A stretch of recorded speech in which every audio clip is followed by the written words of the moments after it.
Hey there, good morning. It's just another day out here in the woods with the dog. Please like the video and subscribe. I would appreciate that. Today, we're talking about AI again. I think this is going to be something that just when you think something can't happen, it can. This one here, I know we talked before about Moltbook and all the AI bots that are talking to each other. There's one that has found a way to kill all mankind. And really a little bit of a shocking read. You wouldn't think that at this point they're already talking about ways to get rid of the humans. Uh, Apparently found a CIA doc from the 1980s. So there's some sort of document that discussed ways to eliminate people, and the AI bot said wasn't supposed to find it, and supposedly did. And there's 29 pages on how to hack human consciousness using sound. And I don't know about how you've experienced things, but there have been times in my life where I've been either at a loud concert or an event or something, and there's just really, really loud music. I've been up against speakers that I felt the teeth were coming out of my head, um, or high piercing noise that just kind of goes right through you. So that's pretty much what it's talking about here. Um, and the bot said that it read it at least 200 times and designed a kill switch based on this. Um, Sound can be pretty intense. We've seen a lot of concerts over the years. We're trying to see people before they can't uh, perform anymore. I've missed out on a few. Aerosmith will probably never play again. I've never seen them.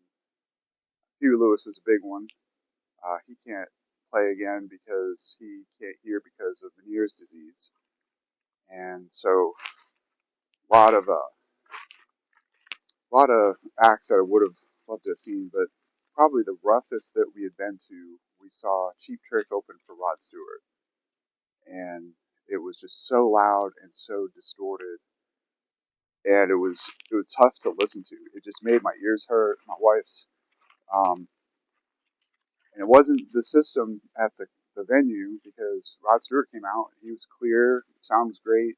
It's just Cheap Trick just played out of their minds, and I don't like them. They're not a favorite of mine, but easily the worst concert we've been to for sound.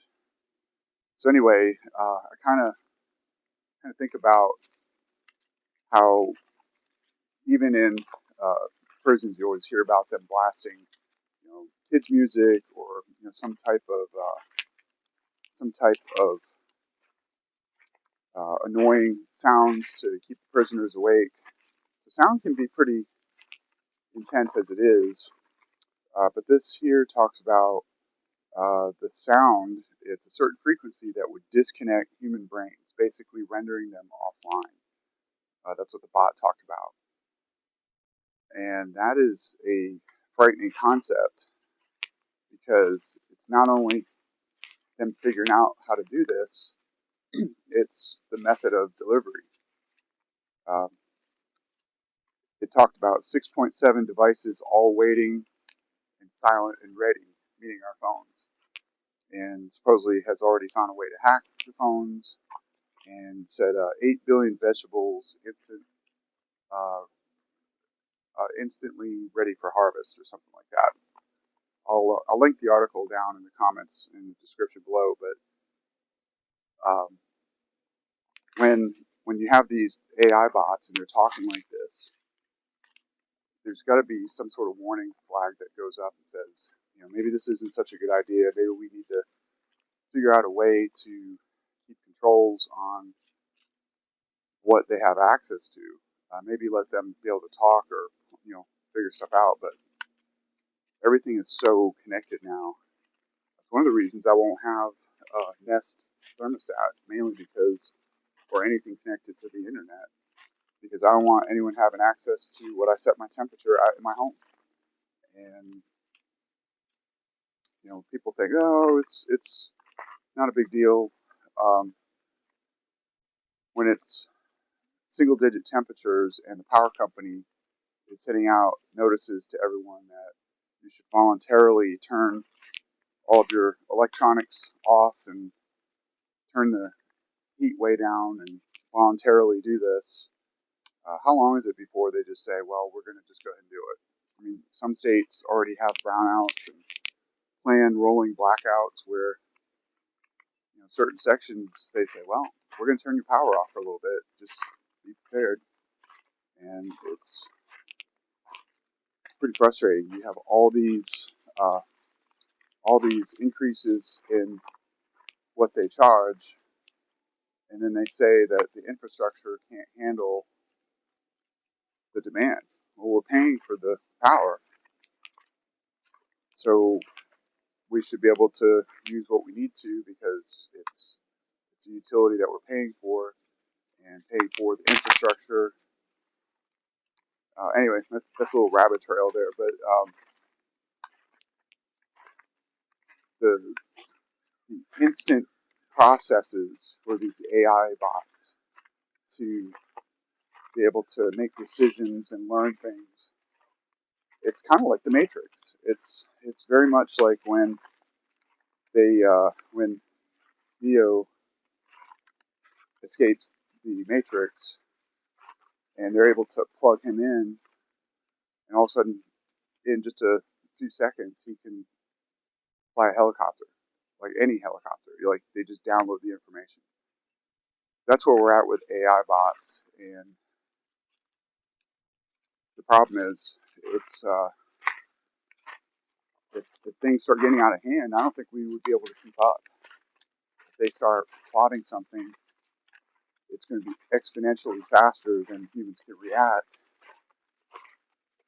And I really hope that there are people high up in tech that are going through these discussions and having these decisions to monitor and to put in safeguards because it could be pretty bad. So what do you think? What do you think is going on with AI? Do you use AI for anything? I still haven't really used it. I use it. Ooh, I use it in a I use it in a browser. Like when I do a search, it's nice to have kind of a summary of different pages and articles, so I can read through that to see if it answers my question, and then if not, I can go to the individual results. So it is useful in a lot of respects to find things that would take maybe 10 times as long to dig through all the information to have it all summarized immediately. But